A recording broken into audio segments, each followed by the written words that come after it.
So now we're on day 2 of the diet. I have slipped up a couple of times. It's very, very difficult, and I don't like to be deceptive or anything, so honesty is the best policy. Today I had a banana before my exam because I figured my exam is a bit more important than a fundraiser. So yeah, we're just walking along doing our exercise for the day. My husband's with me, and we're lucky to have access to this beautiful park with the creek on a nice easy walking footpath. People use it a lot in the community. It's a really good sort of area that the council maintains. So yeah, I'll see you when we get back. I'm back home after my walk and my second exam for today. I had 2 exams today. I did well in the first one, got 85%, so I'm very happy with that. The second one I'm not sure yet because there are a couple of short answer and long answer questions. But I felt a little bit shaky as far as like a bit not sure of some of the questions, so I don't know how I went with that one. It's also getting towards the end of the day and I'm getting a bit tired as well, which doesn't help, but I think I would have passed at least. So yeah, that was that effort for the day. The long answer question was definitely the most difficult as far as knowing whether I put enough information in to make it a long answer rather than a short answer.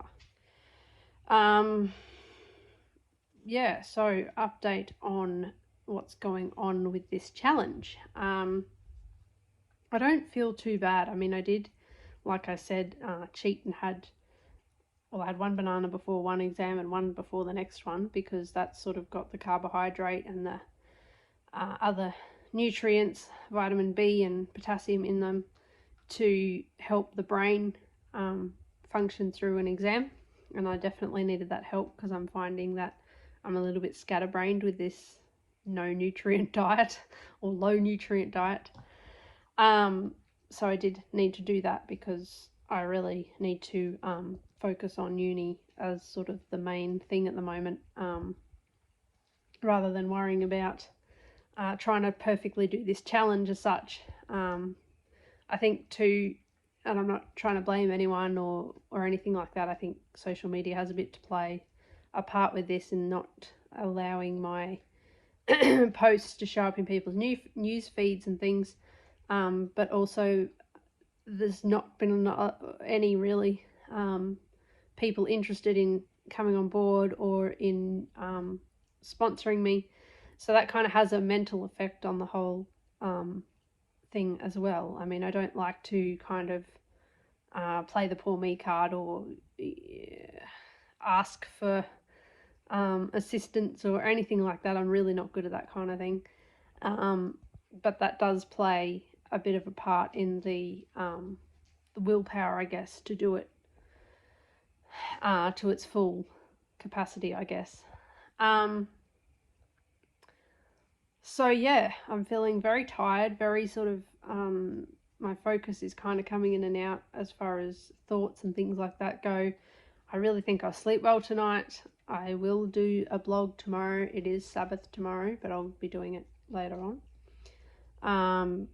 That's our rest day, so we tend to worship the Lord and do those kinds of things rather than doing other activities like working and all that kind of thing. I don't study on Sabbath and that kind of stuff.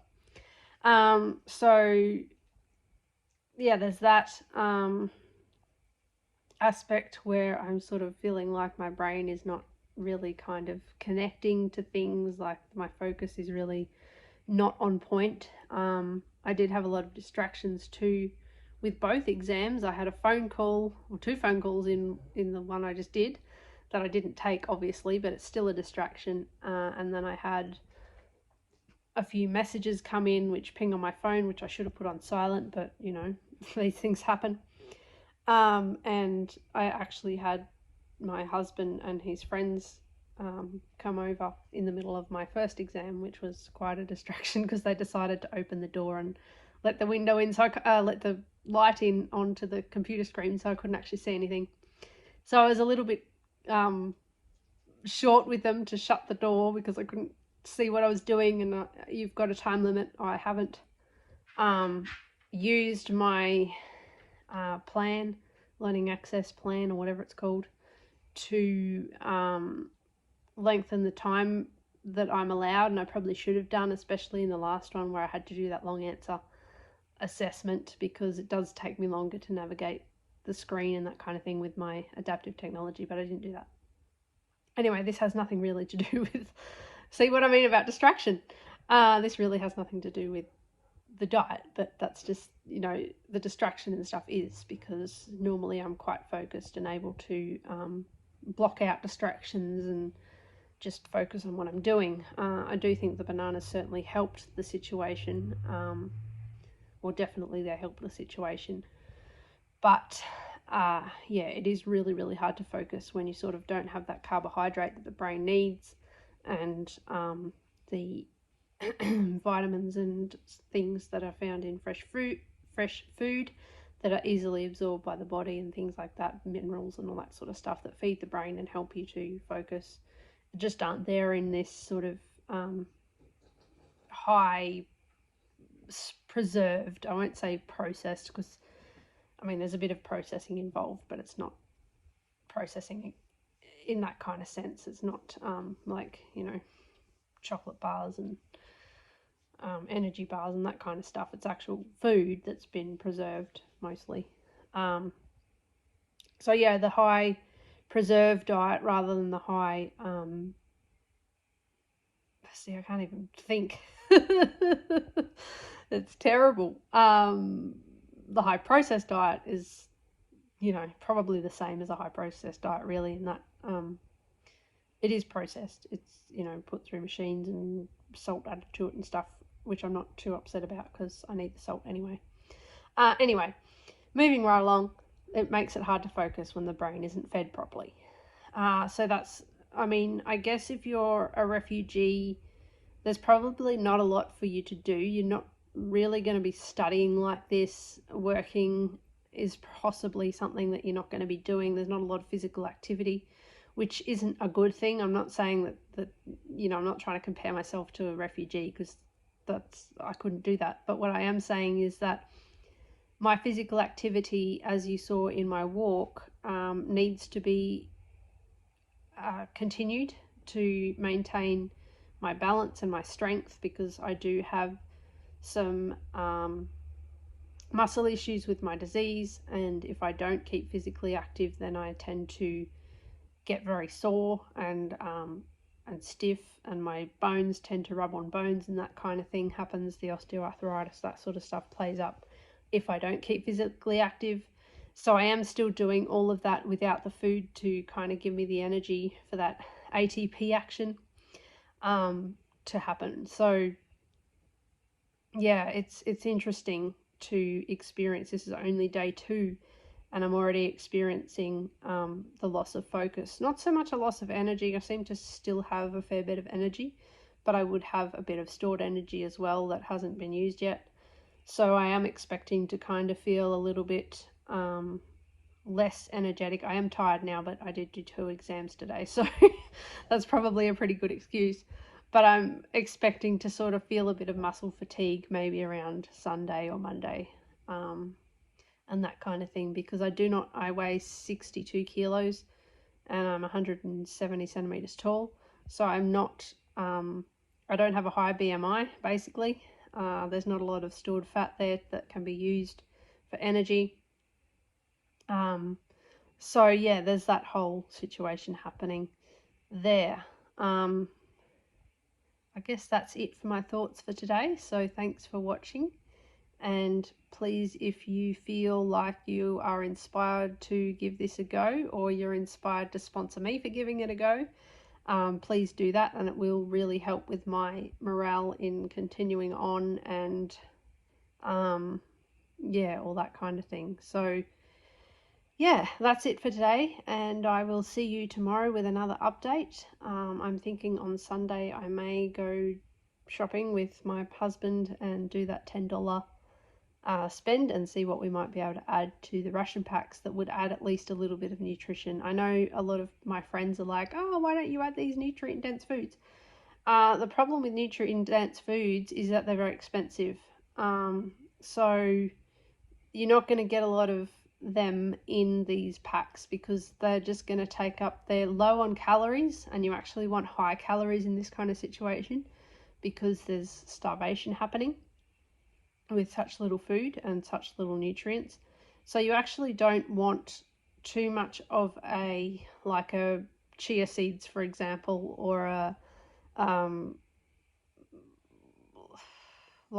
powders and things like that, protein powders. I mean, protein powders would probably be good, but they're expensive and they're not adding calories to the diet, which are actually needed, especially through winter months when the body needs to actually keep itself warm. So I'm not saying that they should move away from these preserved foods or these processed foods in this sense, because they do provide good protein and a little bit of fat as well in the case of the fish, and some nutrients as well. So we're trying to get the most nutrients with the most calories with the least amount of money, if that makes sense. So there's that thing happening. Yes, we do have enough food to feed the world. However, distributing it to these people is what's actually difficult, because fresh food just doesn't last long enough to get it to them. And often fresh food, as far as fruit and vegetable, is actually picked early before it ripens, and then it's artificially ripened when it gets to the supermarket or in transit from where it's come from. And so there may be issues with the inability to ripen that food when it gets to the point of distribution to these people. I'm not sure on that kind of thing, but definitely there is an issue in getting the fresh food out to them. Certainly, and I would strongly encourage this to happen, there can be education for them to be able to at least grow some fresh herbs that will give them some sort of phytonutrients and things like that they aren't getting from tinned foods, and will also give them some flavors and some sort of variety in their taste of their food. Certainly that should definitely be happening, and as far as I'm aware, it does happen. Probably not at capacity of what it should be, but as far as I know, agricultural sort of education, or permacultural education, because we'll stay away from the agriculture word, should be something that's going on, definitely in the herb growing kitchen top or windowsill gardening for where they are, which would also give them something to kind of focus on. And then going further than that to the vegetable garden, having raised garden beds that are quite inexpensive if they're made from recycled materials. Getting soil made could be a thing with composting and that sort of thing, making cheap soil and growing vegetables for communities so that they have access to that. And I will actually consider, if this goes well and I can do it, doing this next year, the ration challenge, but including things that we grow at home. So if you wanted to take part in that, you would get a ration pack sort of idea of what you can have in your ration pack, and you could go and buy it, or you could get it supplied by Act for Peace, or you could just do your own like I have. And then anything that you grow, that you personally grow, so not buying anything or trading anything or whatever, anything that you grow at your home can also be added to those rations. And I think that would make for a much more healthy way of living with this diet. Certainly I've learned some things about economy and how to maybe reduce my spending on food is something that is positive from this experience that I've learnt. But anyway, I'm going on too long.